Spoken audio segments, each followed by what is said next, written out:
Hello, everyone. I hope you listened to part 1 of Natalie's interview last week, and here we go with part 2. What about memory? How's your memory? Oh, this is my least favorite. We're doing an episode on our least favorite, effects of Mm-hmm. smoking cannabis.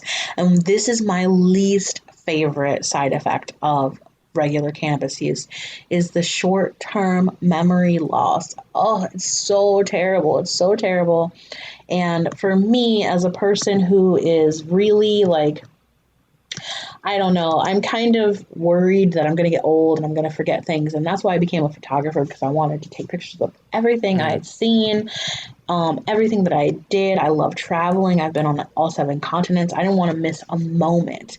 And so that's one of the things I don't like about marijuana is that I get the memory loss because that's one of the side effects of THC.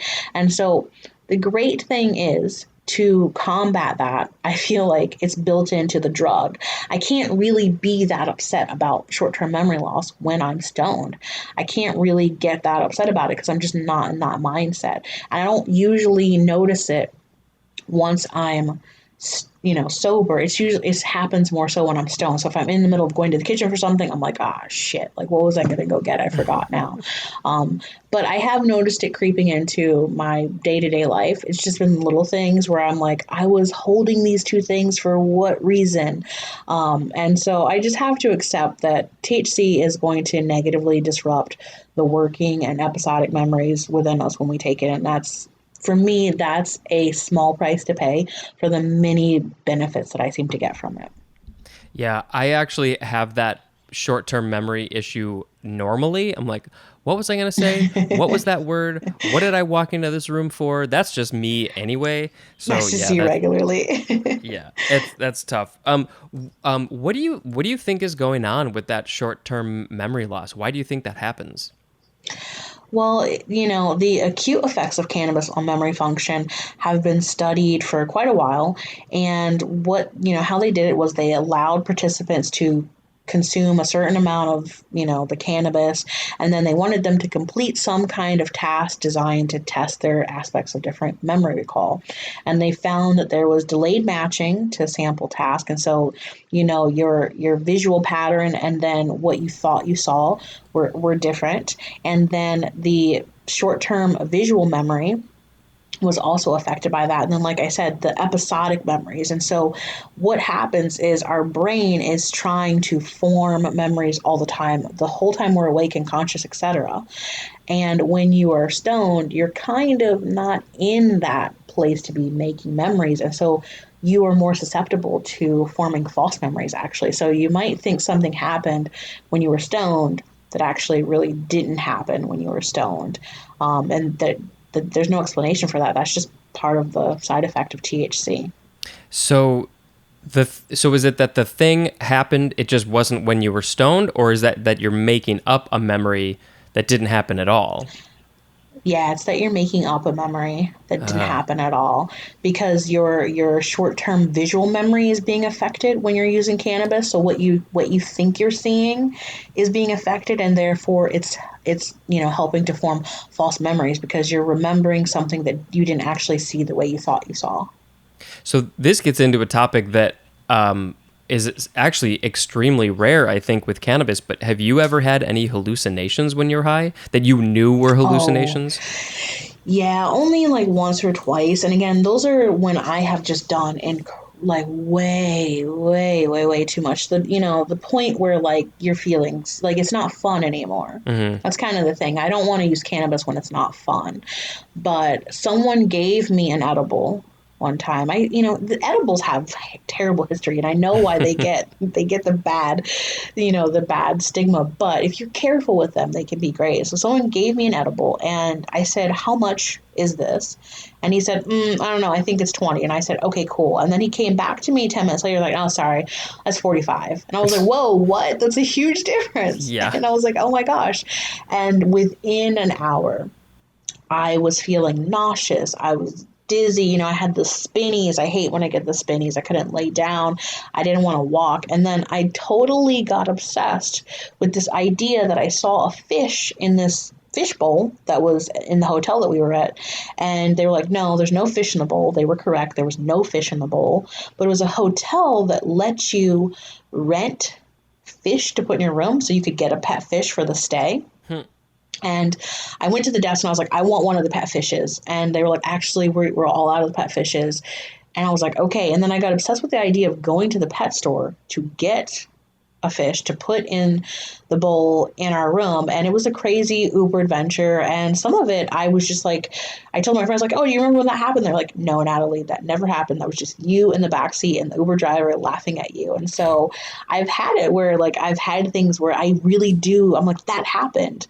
And other people are like, that did not happen. You did not see that. Like you may have talked about it, but that is not what actually happened. And so I have had that happen where I've seen something or I thought I've seen something while I'm stoned and it's really not real. And I've done other psychedelics and those are expected. When I do those, I totally expect to see shit that I'm just is not there. But for cannabis, it's very rare that I do see things that aren't there. That's only when I've done way too much. So with this fish, did you actually go to the pet store to try and get a fish, or did that not happen? No, I actually did get an Uber and dragged people with me to go get this pet fish. And it was in a city that I'm not from. It was in Portland. And so I was just going all over Portland trying to go to a pet store and get a pet fish. And I think we went to 2 pet stores. And it was interesting because neither of them had fish. And everyone kept being like, don't be sad. Don't let this. And at one point I was like, the universe doesn't want me to have a fish today. And that's okay. Let's go back. And that was kind of just one of those things where I was just like, I tried and it didn't happen. And I know normally if I hadn't been stoned and I was on some quest to find a fish and didn't get one, I would have been pissed that I wasted money on Uber and how long it took and, all these other things. But it was one of those things where it was totally funny to me at the time and still is. I have no bad feelings about that. Yeah, I think that's a very good way to look at it. You know what? The universe just doesn't want me to have a fish, so I guess I'm not going to get a fish. I've never heard of a hotel that will rent out fish that you could have as a pet during your stay. That is super weird. Yeah, it's Portland, so not surprised. True, I guess. I've never been there. So what about movies and TV shows? Assuming that you watch them when you're high, how are they different? I do. So one of the most recent things I've seen that I never saw before was The Big Lebowski. Oh, and before I get too far, the hotel in Portland that does the fish is the Kimpton Hotel, Monaco, Portland. You can request a goldfish in your room. I just want to shout out to them. So I had never watched the Big Lebowski. There's lots of movies I haven't seen that people just cannot believe I haven't seen. I don't have the attention to sit and watch movies. It takes a really good movie for me to sit down and watch it. But when I'm stoned, all of a sudden I have all this time with nothing to do and I'm very open to watching things. So I watched The Big Lebowski about 5 months ago for the first time ever. Did not realize it was a stoner kind of movie. I literally kept being like, oh, it's about bowling, so I don't want to watch it. That was my big thing. I was like, it's about bowling, and everyone kept being like, it's not about bowling. It's so much more than that. And I was like, yeah, but it's always bowling. I always see bowling. And I watched it, and I loved it. I thought it was so hilarious. I find that when I'm stoned, media, music, movies, television seem to be able to have just the most basic form of effect on me. If something is funny, it's really funny. If something is sad, I'm really sad about it. And so I do appreciate, media more when I'm stoned, I feel like. So do you think you sort of empathize with it a little bit more? You feel more what they're feeling if it's, a character or something? I guess, yeah, I never really thought about it like that. But yeah, I would say, yeah, I feel more of a connection. I think I get drawn into whatever I'm watching or listening to more than normal because it's not a background noise. I'm heavily focused and involved with it. So yeah, I think maybe that's a good way of putting it is that I feel more of a connection to the characters. By the way, I just have to say, The Big Lebowski, I haven't seen it for a long time, but the first time I saw it was many years ago, I was like, yeah, it's good. I like it. It's fine. But then the next time I watched it, I liked it more. And then the next time I watched it, I liked it even more. And, probably Yeah. it's been 4 or 5 times that I've seen it, and I liked it more every single time. So if you were to watch it again, and I think you'll like it even more. I'm hoping so. It's definitely a film that I'm going to watch again because I feel like while being stoned, I did miss some things. But Sure. even knowing I missed some things, I still thought it was great. Yeah, and I feel like it's such a layered movie that you'll find new things with it, or you'll appreciate new things that you didn't see before.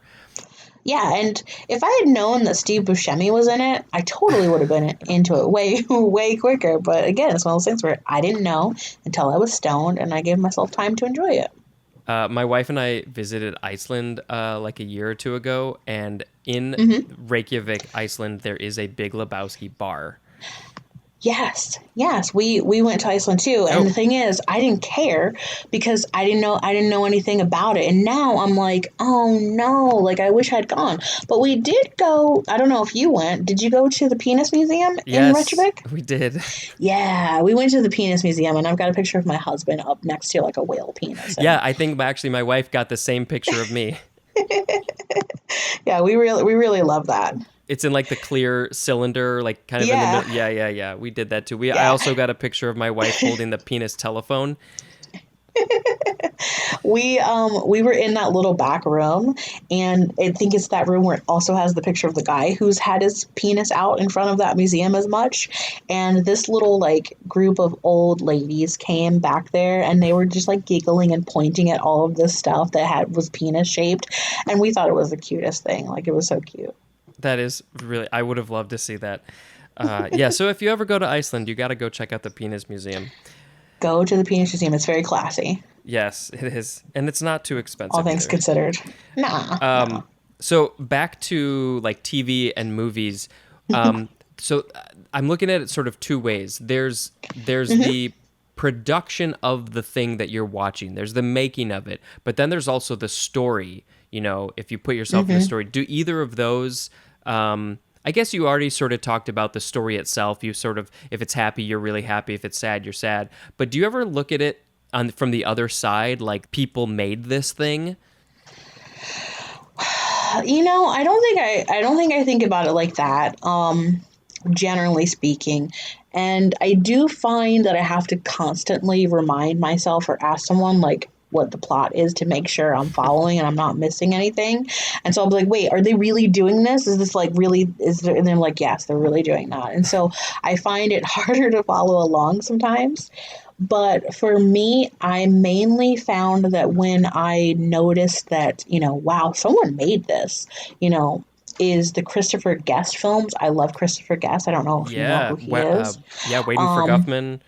yeah, Hmm. yeah, and so I'm a new fan who is very much in love with his stuff because I watched something stoned and I enjoyed it immensely, and I watched it again sober and I enjoyed it even more. Mm. And so it was good, and now I'm happy that I found it, but it's something that I don't think I would have watched had I not been stoned. I read it and I was like, this is quirky enough that it's going to work while I'm stoned. Yeah. Have you seen all of his movies? That type of I movie? think, yeah, I think I've seen all of them except the singing one. Because Um, I know one of his last ones is a singing one. A Mighty Wind, I think, is It's that one. yeah. So I don't think I've seen that one, but I've seen all of the other ones. I've seen For Your Consideration and Best in Show and Waiting for Guffman. I saw This Is Spinal Tap a long time ago before Yeah. I even knew who he was, and so yeah, Mascots was also something that I enjoyed. So I've really like for me, like I feel great that I found him while I'm stoned. I found like music artists that I like now while I'm stoned, and so that's been a cool side effect as well. Yeah, it's nice that it's opening you up to these new experiences. Hmm. What about music? You mentioned it a little bit, but can you get a little bit more into detail about what your experience is like with music when you're high? Oh yeah, so I'm a big music fan in general.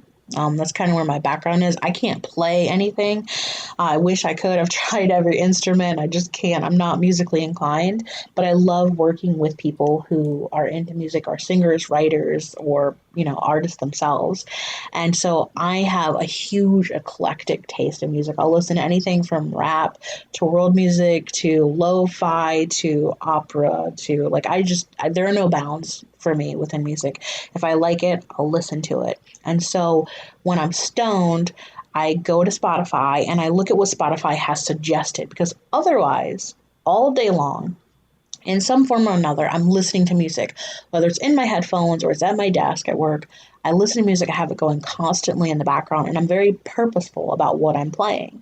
For me, I play music based on what I'm feeling or how I want to feel. If I'm in a crappy mood, if I want to stay in a crappy mood, I listen to some crappy music. But if I want to get myself out of that mood, I play something better. When I'm stoned, I don't feel like I have those constraints on me. I let Spotify and other things choose what I'm listening to based on what it knows about me. And so I've been able to sort of find some bands and artists that I don't think I would have listened to before, that again, like the movie, like I wouldn't have watched Christopher Guest before, but I decided to try it and I enjoyed it. And it's been the same experience with music, is that there's been some new stuff that I've discovered that I'm like, oh, okay, I don't think I would have thought this out, but now that I'm listening to it, I'm enjoying it. That's really cool. I like that. And I hope that anybody who's listening to this can sort of use that to, learn about new things that are out there in the world, especially when it comes to music and movies and media and stuff. And then when you're actually listening to the music, especially if it's something that does it change at all? I think it's kind of related to what you were saying about the movie that I didn't really think about. I think I feel more connected to the music. I'm more empathetic to it because I can either think about where I was when I heard this before, or what the song means to me, or what the lyrics are saying to me. I'm much more open to any interpretation that comes to me when I'm listening to that. I mean, I've been sucked into a whole new genre of synth wave now, which I normally wouldn't listen to because it's very 80s. I'm not really an 80s music fan, but I'm really in love with synth wave, and I just, again, wouldn't have discovered it without weed. Nice.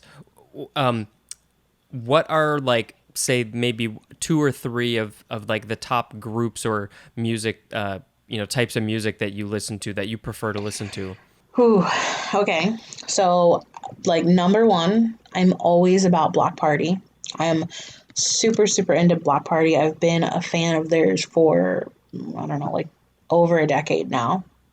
And they're an English rock band. They're amazing. I feel like their music already is emotional. And so when I'm stoned, I get even more emotional with their music. I love it so, so much.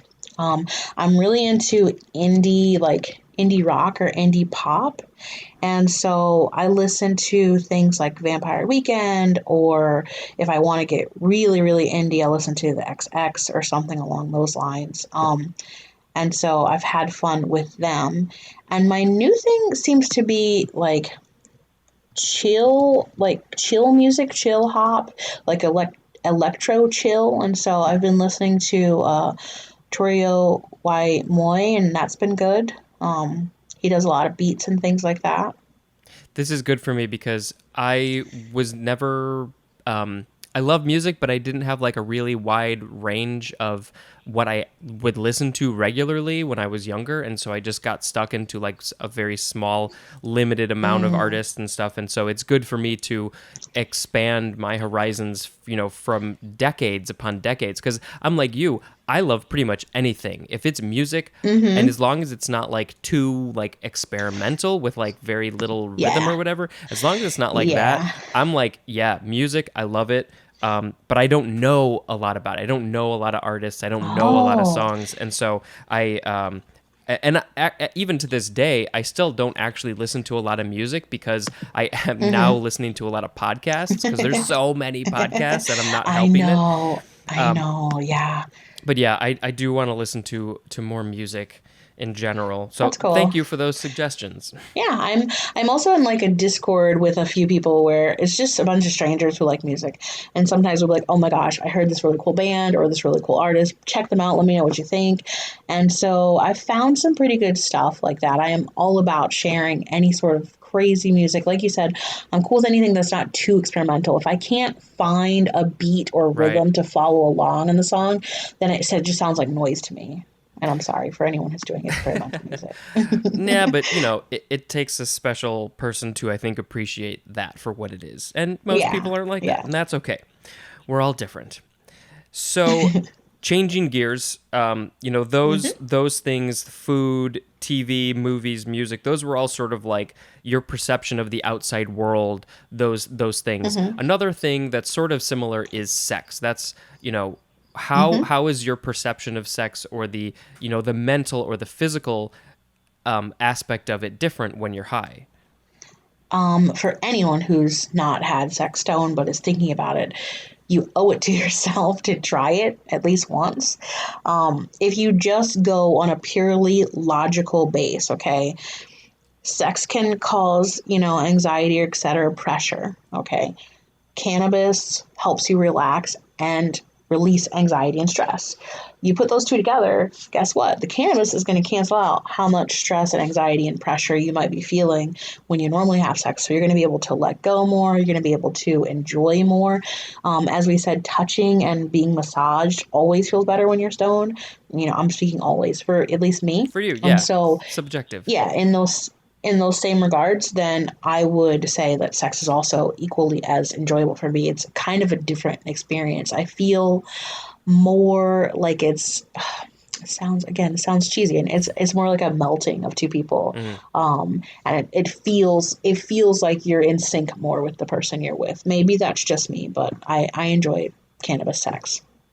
Cannabis sex. Yeah, it's the you said it's like two people melting together. It's an interesting blend of both the physical and the mental, because I think with food and sex particularly, those are two things that there's a very mental there's a mental side, but there's also the physical side. With food, it's the taste, right? And with sex, obviously, it's the Mm-hmm. physical feeling, but there's that mental side too. That, you know, you said that's your experience of two people blending together in sync. You know, and who knows if what the other person's is thinking, but you know, if that's what you're feeling, that's what's important. And if that heightens the experience, that's amazing, Absolutely. And if your inhibitions are lowered, as they right? generally are when you're doing cannabis, you're going to be able to verbalize more what you like, more what you want. The other person is going to be able to verbalize something they want to try that they haven't, been waiting to say.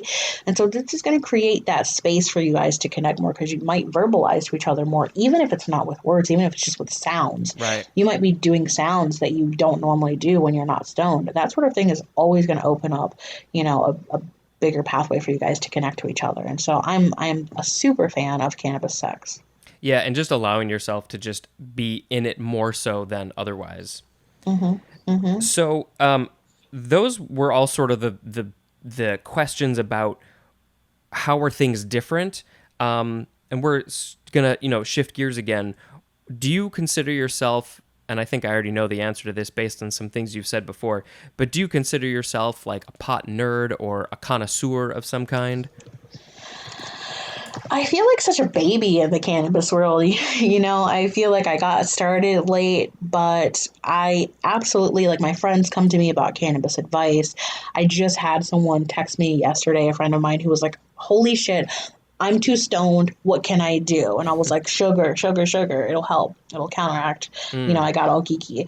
Um, I am not one of those typical cannabis geeks, because you were talking about dispensaries, which in my mind are just like candy shops for adults. And you've got the people who are like, "Oh, this blend, it does this and it smells like this." And, you get this on the back end. I'm not like that. I'm not like that. It's cool if it tastes good, but for me, I'm more about the just very simplistic effect. I want to know how this is going to affect my body, how this is going to affect my mind, and for how long. That's it. I don't want to know anything else about what I'm doing. And so I am a cannabis geek in terms of I like knowing what it does to us and the effects of us, Hmm. but I'm not so much, concerned with the cannabis itself. Right. So it's more of the science side. I mean, I guess it is all science. Do you Mm-hmm. know? Do you know much about the different strains? Is that something that you pay attention to much? Yeah, I pay attention to the strains that I like. Like I try everything based on the name. I am one of those people who if it sounds cool, I want to try it. And so if I try a strain of weed that I like, and and I say I like, what I mean is it has a marked and noticeable difference than what I'm normally feeling or thinking, I will make a note of that in my geeky Google Doc. And I will be like, hey, this strain made me feel like this or think like this. And then I will always try it again one more time just to see if I have that same sort of effect, whether it was where I was or if it was actually the weed itself. And then I try it a third time if I do have the same effect, and I try to see if I can replicate that. And that's how I know what affects me in a different way than other things. There's some strains where people are like, oh my God, this knocked me on my ass, or this blew me out of my world, where I try it and I'm like, really? I didn't feel that. And there's other ones where I like them and people are like, oh yeah, that's not really, I don't really get that from that strain. And so I think it has a lot to do with physiology and how we're each made up. It has to do with all the things that our bodies are doing. Some people process things differently. So I think the strains are going to have that as well. Yeah, I actually was just about to say that, and then you said it. We are all different, both mentally and physiologically different. It's all gonna affect us differently, and we're all gonna react to those differences differently. So, like, no Mm-hmm. two people are gonna have the same reaction to something. I also just really appreciate that scientific method that you use to, really see if something is what you like or not.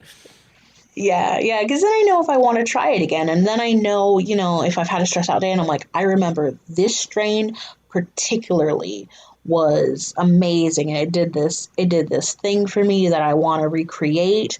And one of my go-to strains when I can get it is it's like my top three is Alaskan Thunderfuck. And for me, I have found time and again, it doesn't matter how many times I have this, when I have ATF, it is a great strain that taps into that creativity inducing effect that I was talking about. That's what I wrote the two books on. When Mhm. I consume ATF, I'm still able to fully concentrate. And there's no crash with this strain for me. Sometimes, it's a sativa, and sometimes when they're potent, you can crash on the other end where you're just like, nap time, I'm out, I'm groggy, I'm this, that, and the other. Nope, it doesn't happen to me, even though I know this is a strain that some people are really sensitive to. And so if you are going to try Alaskan Thunderfuck ATF, make sure to try just a little bit first to see how it is, because it will give you that energy and that focus, and then you may crash on the other end of it. Note taken. So these next two questions are I'm going to sort of combine, and they're also just sort of weird questions in general. But so the first one is: has your view of the world changed since you started smoking or using or consuming pot? And have you learned any insights about yourself or the world? And then the other one is, how has it affected your sober life? Hmm. Okay. So I think because I did it backwards, so I tried psychedelics before I really got into weed. Mm. And I felt like I was learning a lot about the world and, people and myself with psychedelics. And I was happy with that. And then once I introduced the use of cannabis, I actually prefer this more. And it feels like I've got a complete view on, the sort of psychological drugs that I've been able to verbalize more what I'm getting from these things. Whereas before, I kind of felt like, it's just the feeling, I just get, but now, because of how cannabis works, because I am able to be focused and alert and able to get out my ideas or whatever it is I'm trying to convey, I feel like it has made me better in explaining what I'm feeling and what I'm thinking because I really want other people to understand the experience I'm having, whether I'm with them or I'm recalling it later. And I also found in my sober life, I definitely am more aware of when I am stressed out. So I wrote like a blog post about it a while ago, but I had a 10-year ailment where I was just sick to my stomach, no rhyme, no reason, didn't know why. It was just one of those things where everything made me sick to my stomach, and I no one could figure out why. And so I kept decreasing things from my diet and being like, I can't have this, I can't have that. And finally, I went and I got a camera down my stomach, and I was like, oh my gosh, I have cancer or I have something else terrible going on with me. And the doctor said, you're just stressed. You're stressing yourself out, Hmm. and it's all in your head. And when I heard that, I was mad. I was like, man, I've been making myself sick for 10 years. What the hell have I been doing? Um, and then I quit my high stress job and I rearranged my entire life to sort of, take this new path that is good for me and hopefully good for everyone who I come in contact with. And having that knowledge that I was a stressful, anxious person, I was just holding it all in. I'm now much more aware because of my cannabis use. When I'm going day to day, I can say, okay, I am fully stressed right now. I recognize it, and I'm going to honor that stress later on in the evening when I decide to have cannabis. So I'm not going to stress about being stressed. I'm going to just, get through the stress. And on the other side of this is going to be something relaxing for me to do. Whereas before, I never would notice when I was stressed. I would work for 70, 80 hours a week, and I would never notice when I was stressed or doing too much. It didn't click for me in my mind. Whereas now I'm able to say, like, okay, you've hit your stress level. Make sure to take care of yourself after this. That is a crazy story. Your audio is going in and out a little bit, so I don't know if I missed this, but when during those 10 years, would you smoke pot? And then if so, did that help the stress or the appetite or the nausea? No, I didn't have, again, for me, I really did think it was a diet thing. I thought I had an allergic reaction. I thought I had H. pylori. I was very convinced that I had some sort of like bacteria in my stomach that wasn't right. And so for me, I just sought over the counter medicine and I kept going to the doctors and kept complaining about the same things. And so they just had me eliminate things from my diet time and time again. It never occurred to me that I could be stressed at all because I never showed any other signs of being stressed. I was an editor at a magazine with a team of workers under me. I worked on deadlines. I didn't actually ever take a break. And I just looked at myself as driven, not necessarily overextended. And so it was never occurred to me that it could be something as easy as a fix as like relaxing and doing something that was relaxing. I only made the connection after I realized it was stress, after the doctor told me that. Then I decided what ways can I try that are not medication, and I stumbled upon cannabis. Yeah, it's really crazy how much stress will affect you. I like earlier this year was having high blood pressure issues, and then I finally Mm-hmm. realized, oh, it's because I'm getting stressed out, and that is raising my blood pressure. And Mm-hmm. once I Mm-hmm. realized that, I was able to control a little bit better. And then this whole quarantining, sheltering at home thing actually allowed me to get a little bit less stressed, which was super helpful. But yeah, I mean, if any of you are feeling like you're stressed out, do what you can to fix that because it will fuck you up. Yeah, and there's some marked signs that you may be suffering from stress, but you don't actually realize that you're suffering from stress. Things I didn't know. So, you and I were talking about the massages. I really love massages. One of the reason I love massages is because I'm always very tense. And I'm always very tense because I'm stressed. I did not put two and two together. So it's really important that you look at some of the things and habits that you may have had, but you don't realize that they're related to stress. I grind my teeth at night. I didn't know that. Even being generally forgetful can be a sign of stress because you've got brain fog, which I've always had, but I am also an insomniac. So I thought, okay, I'm an insomniac. That's why I've got brain fog. But really, they're all linked. I have brain fog because I'm an insomniac. I'm an insomniac because I'm stressed out. I'm thinking about things before bed. So you really want to look at things like that. I know another one that's really weird is if you have little white spots on your nails. You might have a calcium deficiency. And when you have that, that's going to affect the production of your hormones and could be why you're stressed. And so there's a lot of weird ways you can be stressed and not realize you're stressed. So, again, I think I sort of know the answer to this one, but how much would you say cannabis is in your life? And, if you want to give a percentage to that, that would be fine too. I mean, I'm not one of those people who uses it daily. I could use it daily whenever I'm in California for work or vacation. I pretty much use cannabis every single day.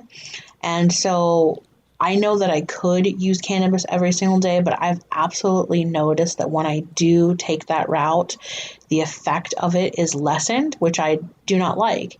And so I'd rather just have some personal restraint personally and use it consciously on the 2 or 3 days that I'm deciding to use it so that I can really get into the effects of it. And so I wouldn't say it's, like 90% of my life, but I know that that's my way of relaxing. In the same way that someone looks forward to going out and hanging with their friends or, watching their favorite Netflix show, I look forward to when I can sit down and relax and get stoned. So I'd say it's a big part of my life. Well, and the fact that you have a podcast called Stoned and Social. Yes, that too. So, is it safe to say that you appreciate cannabis? I don't only appreciate cannabis, I realize and recognize what a very sacred plant it is. And it can be used for, enlightenment or relaxation or forming a connection with you or someone else, like we were talking about earlier. Or if you misuse it or abuse it, it can be used to make you sick and feel dizzy and ill. And, some people have only had one experience with cannabis and it's been that. And I always feel bad for those people because it's almost like getting in a car with no driver's license and just putting your foot down on the gas and trying to go from 0 to 100. You wouldn't do that. And so this is the same thing. I encourage anyone who has had a bad experience with cannabis to try it another way and to really start at a smaller than you think you might need dosage. I always say 5 milligrams is a great starting point for anyone who's never tried it and to work your way up. When I first started, 5 milligrams was enough. It would make me crazy. And now I'm at a point where I can have 25 milligrams. And if I take a weed break, which I do sometimes to kind of reset myself, where I don't have any cannabis for 30 to 45 days, then I can start back and, 5 or 10 is, gets me to where I used to be on 25. And, for those who are new to this, 5 milligrams, of course, is for edible. Smoking, Mm-hmm. it's a different terminology, different situation. Yeah. Yeah. You need to check those puffs. Right. What do you think your future with cannabis will be? That's a hard thing to even think about, I know. Well, I'm really an advocate for cannabis, and I know a lot of people who are, making moves and shaking things up a little bit in terms of introducing cannabis to their states, getting it legalized. I volunteer my time when I'm, for some services who are working on things like that. And I also just really believe that ultimately, if I have it my way, I will somehow find a way to integrate cannabis into my work. I would love to do that. Like, I would love to find a way to do it. My dream has been to have a little cannabis themed B&B where you come for relaxing and everything has to do with cannabis or CBD, where you get CBD baths and THC infused massages and things like that. That's my ultimate goal. I would love that. Sign me up. I will go. It's got to be somewhere with a good view too. Oh, yes. Like Iceland. Mm-hmm. So my last question is another weird one. What do you want to say to cannabis? Oh, I want to say thank you to cannabis. Like, oh my gosh, cannabis has saved me so much money, so much time, so much effort, so much agony, so much trouble.